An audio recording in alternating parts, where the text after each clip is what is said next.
яратылсаңыздар мен сайыс ойын болады дедім, иә? Яғни бұл ойында сендер бірінші, екінші тоқсанда бірінші бөлімді оқыдық қой. Яғни не қайден? Сол бірінші бөлімді қайталаңдар, сол бөлімдегі қарастырылған тақырыптардан сұрақтар алынады дедім. Мына ойын аты дартс ойыны.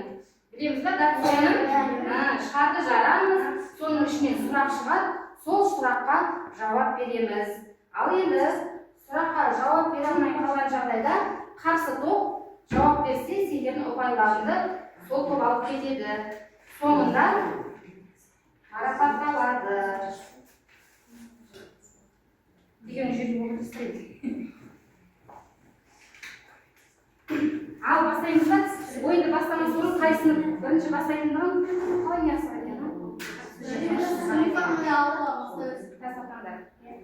алтыға бастай берсін? Алтыға жол бересіңдер ма? Алты сұраққа жауап берсе тағы өзің қаласыңдар ғой? Ал мына қағазмен қай қолында екеніңізді табасыңдар. Ал мына топтан бір оқушы келді. Бестен біреуі екі Мансұр. Ал Мансұр алтыншы сынып бірінші бастайды. Бесінен сыныпқа жол көріп отырады. Ал Кәйки, Мансұр топтарынан бірінші кім бастайды? Кемдер? Ерасыдан бастай береміз ба? Кері қойды. Қалаған шарымды жар. Жоқ, жақындап қатты не емес қой? Қатты ұрып жара бер. Сұрақ шықты. Ал сұрақты оқы. Дүние жүзін айналып өткен ғалым кім? Марко Поло. Солай еді?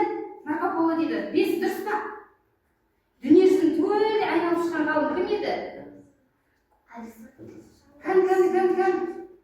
Сендер айтты ма? Шатастырмаймыз әрқайсының еңбектерін. Фернан.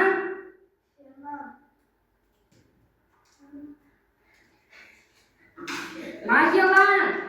Естен шығармаймыз, жарай ма? Фернан, Магеллан. Опай жоқ бұл топта. Келесі топ. Келе қоймасы.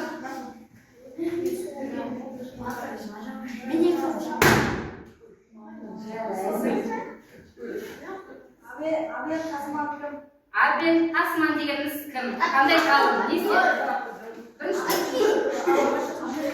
Тоқтаймыз. Мансұрдың өзінің жауабын тыңдайық. Мансұр бар ма жауап? Қандай ғалым? Не істеді? Қандай еңбегімен ол есте қалды? Нені? Білеміз зерттеді. Нені?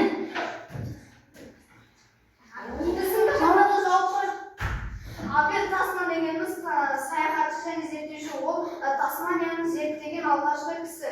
Өте тамаша.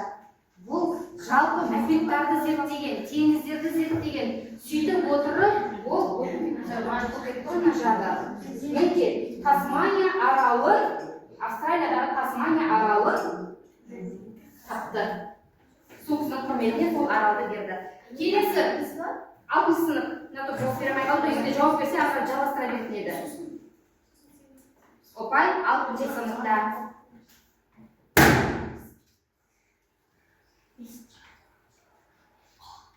Мұзды материкті Антарктида. Кән Антарктида, көрсетші Антарктида, мұзды материк. Өте тамаша, жарайсың. Не, бір сұраққа 5 ұпайдан береді? Біреуден, онда 2 ұпай алдыңда. Ары қарай 6-шы топ жалғастырамыз.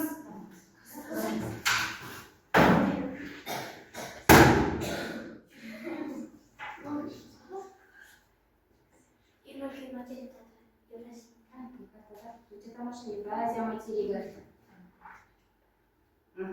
Толықтай көрсетеміз сонан толықтай Евразия материгі. Өте тамаша. Мына топқа да кезек берейік, я қалпына жатыр. Кәнкей, ал 5 сайлауымыз.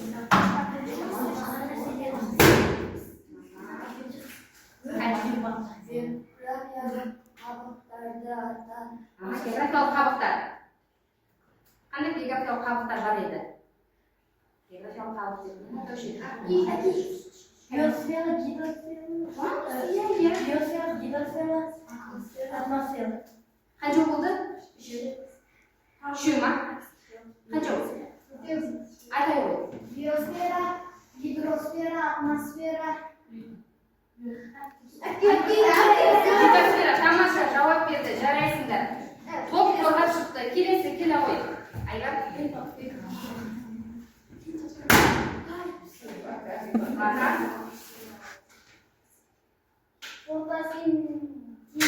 Не хабар оқимыз? Фотосинтез дегеніміз не?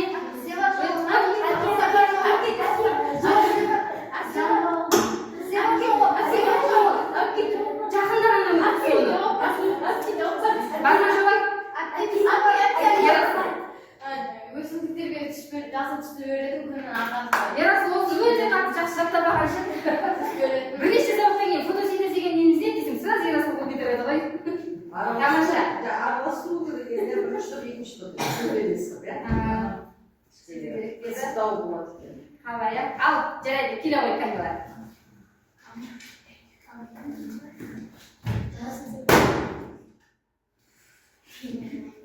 Жердің ішкі құрылымын ата. Жердің ішкі құрылымы. Жердің ішкі құрылымы қандай еді?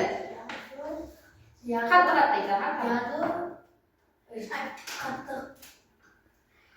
Жердің қатты бөлігі, одан кейін көмектесеміз. Сол ғой жердің қатты бөлігі, жер қақсы, яғни тағы біреу қалып кетті. Топ көмектесеміз. Айтпесем сендерге жарта қылпайды.